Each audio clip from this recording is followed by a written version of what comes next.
Did you just get a social security letter with even news? Before you panic, you need to hear this. I'm breaking down the latest and LA pension updates and the shocking changes hitting Americans right now. If you rely on Social Security or know someone who does, you can't afford to miss this. Stay tuned till the end because I'll reveal what it really means for your payments. And hit that subscribe button now so you're always the first to know about critical updates that could affect your pension in the United States. You open your mailbox and there it is, an envelope with that unmistakable return address. Social Security Administration. Your stomach drops a little. You already know, somehow, before you even tear it open, that this letter is not going to make your day. Maybe your hands shake slightly as you unfold it, maybe you squint at the dense government language trying to make sense of what they're actually telling you. And then you see the words overpayment, suspension, reduction, cessation, or some other term that sounds like a polite way of telling you that the money you depend on is in jeopardy. Right now, in this moment, I need you to do one thing. Take a breath. Because while this letter might feel like the end of the world, I promise you it is not. There are steps you can take, rights you have, and mistakes that get made more often than you would ever believe. This video is going to walk you through everything, what these letters actually mean, where they get sent, what the Social Security Administration is and is not allowed to do, and most importantly, exactly what you need to do next to protect yourself and your benefits. Let's start at the very beginning, because understanding what you're dealing with is the single most important thing you can do right now. The Social Security Administration sends out millions of letters every single year. Millions. And a huge portion of those letters contain news that the recipient was not expecting: a reduction in benefits, notice of overpayment demanding money back, and suspension of payments, or even termination of eligibility. If you've received one of these, you are absolutely not alone. In fact, advocacy organizations have found that a significant number of these notices contain errors, meaning the Social Security Administration made a mistake, and that mistake landed in your mailbox looking like it was your problem to deal with. So before you panic, before you assume the government is right and you are wrong, understand this: these letters are not final. They are not judgments handed down in court. They are administrative decisions, and administrative decisions can be challenged, appealed, and reversed. Now let's talk about the most common types of bad news letters people receive, because not all of them mean the same thing, and not all of them require the same response. The first and probably the most stressful type is the overpayment notice. This is when the tells you that at some point in the past, they paid you more than they believe you were entitled to receive, and now they want that money back. These letters can arrive completely out of nowhere, sometimes referencing events that happened years ago. You might receive notice saying you owe thousands of dollars, and the letter will explain that they plan to recover this money withholding a portion of your future benefit checks until the debt is paid. This is terrifying for anyone, but especially for people who are living on fixed income where every single dollar matters. What you need to know is that if you receive an overpayment notice, you have the right to appeal it, you have the right to request a waiver if repayment would cause financial hardship, and you have the right to request that the withholding rate be reduced while your case is being reviewed. None of these options disappear just because the letter sounds authoritative and final. The second common type of bad news letter involves change in your benefit amount, usually reduction. This can happen for a wide variety of reasons. Maybe the letter received information suggesting your income change, or that your living situation changed, or that some other factor affecting your eligibility has shifted. For people receiving supplemental security income, these notices are especially common because ELA is needs-based and the rules around income and resources are extremely detailed and easy to trigger unintentionally. For people on a Social Security disability insurance, a reduction notice often comes after continuing disability review, where the AD re-evaluates whether your medical condition still qualifies you for benefits. And for retirees receiving retirement benefits, reduction notices can sometimes arrive due to changes in Medicare premiums or other adjustments that affect your net payment. In every single one of these cases, your right to appeal exists. It is real and it has deadline. That brings us to something critically important that most people do not know, and that silence can cost them everything. When you receive a bad news letter from the Social Security Administration, you typically have 60 days from the date on that letter, plus 5 days for mailing to file an appeal. That is your window. If you miss that window, you lose your right to challenge the decision, and it becomes significantly harder to get your benefits restored or your overpayment reversed. The Social Security Administration is not going to call you to remind you. They are not going to send a friendly follow-up asking if you got the first letter. The clock starts ticking the moment they date that notice, and it does not stop. So if you are holding a letter right now, or if you received one recently and haven't acted on it yet, this is the moment to start moving. Do not wait until next week. Do not wait until after the weekend. The deadline is real, and it matters more than almost anything else in this entire process. Now let's talk about what appealing actually looks like, because a lot of people hear the word appeal and imagine courtroom or complicated legal process that feels way beyond their ability to navigate. The reality is that the appeals process for Social Security decisions has multiple levels, and the first level is actually relatively accessible. When you file an initial appeal, called a request for reconsideration, you are simply asking the AD to look at their decision again. You can submit additional documentation, explain why you believe the decision was wrong, and provide any evidence that supports your case. This step alone resolves a surprising number of cases, especially when the original decision was based on incomplete or incorrect information that the AI had on file. It does not require a lawyer, it does not require a courtroom, and it does not cost money to file. You can do it either going to your local Social Security office, either calling the SES toll-free number, or in many cases, either doing it online through the SES website. If the reconsideration doesn't go in your favor, the next level is a hearing before an administrative law judge. This is where having legal representation becomes much more valuable, but it is still not required. At this hearing, you get to present your case in person, bring witnesses, submit medical or financial records, and make your argument directly to a judge who is reviewing your situation fresh, without being bound by the prior decisions.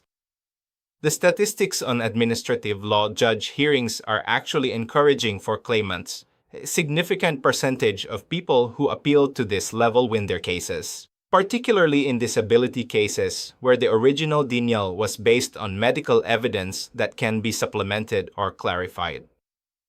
The process takes time. It can take many months, but for people whose benefits have been cut off or significantly reduced, it is absolutely worth pursuing. Let me pause here for a moment and speak directly to the people who are most vulnerable in this situation, the people who are elderly, who are disabled, who live alone, who don't have family members to help them navigate paperwork, who feel intimidated by government agencies and official-looking documents. If that is you, I need you to hear this clearly. You are not supposed to handle this alone, and there are free resources specifically designed to help you. Every state has a network of legal aid organizations that provide free assistance with Social Security appeals. Organizations like the National Organization of Social Security Claimants Representatives, known as NOSCAR, can connect you with attorneys who specialize in this exact area. Many Social Security disability attorneys work on contingency, meaning they only get paid if you win your case, and their fees are capped by federal law. Your local area agency on aging, if you are a senior, can also connect you with benefits counselors who help people navigate exactly these situations at no cost to you. You do not have to figure this out yourself, and you should not have to pay someone just to get basic guidance on your rights. Now let's spend some time on overpayment specifically, because it is one of the most emotionally charged and financially devastating types of letters people receive. When the letter says you were overpaid, they are saying that at some point, the amount they paid you was more than the amount they believe you were entitled to under their rules. This could have happened because of a change in your income that wasn't reported on time, because of a change in your living situation, because of an error in their own records, or simply because the S made computational mistake. Here is what many people do not realize. Even if the overpayment was completely your fault, you may still have options. If repaying the overpayment would cause you financial hardship, meaning you genuinely cannot afford to pay it back while also meeting your basic living expenses, you can apply for a waiver of the overpayment. A waiver, if granted, means you do not have to pay the money back at all. Not a payment plan.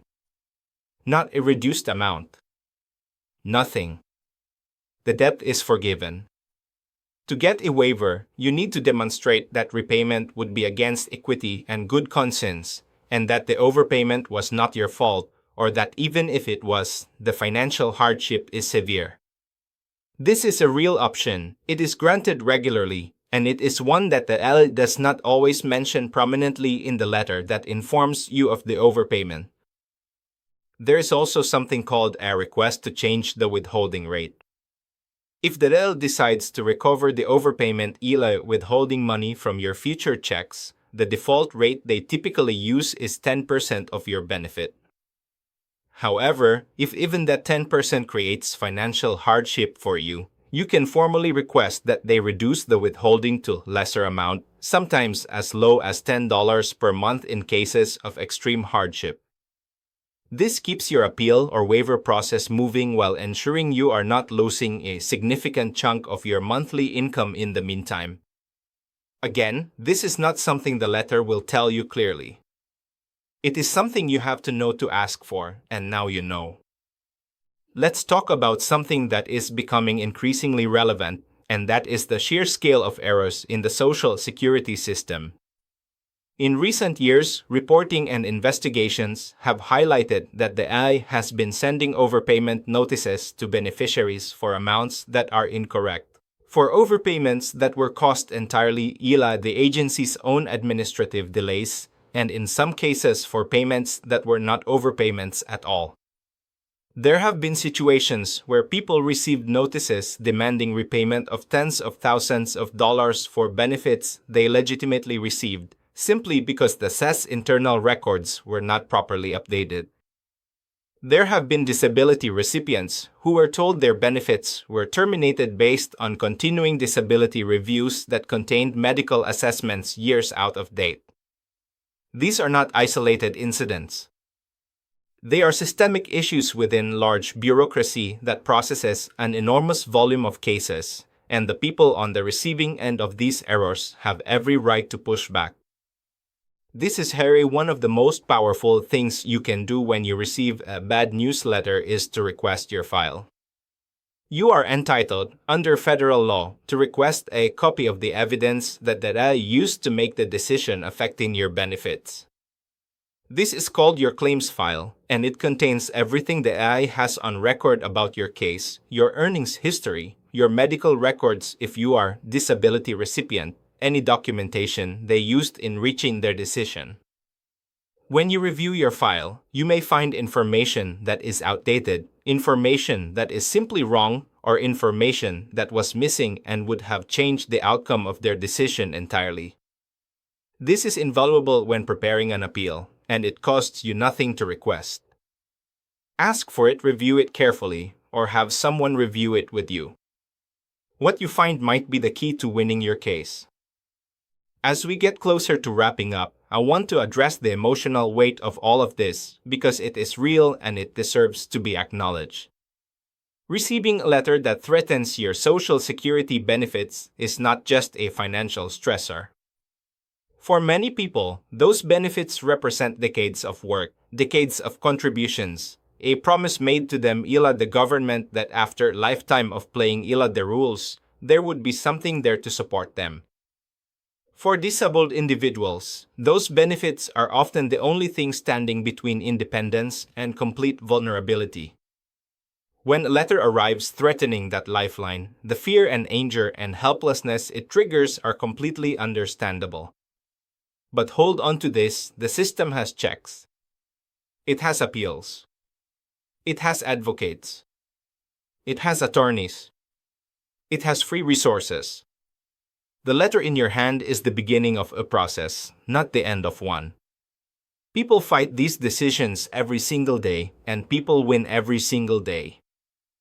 The most important thing you can do right now, today, is not to ignore the letter. That is the one thing that truly closes doors.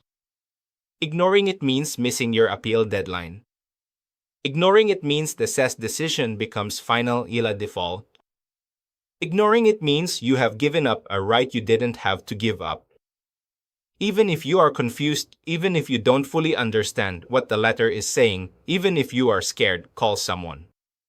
Call the letter directly at 1-800-8 at 72-1,213 and ask them to explain the letter to you.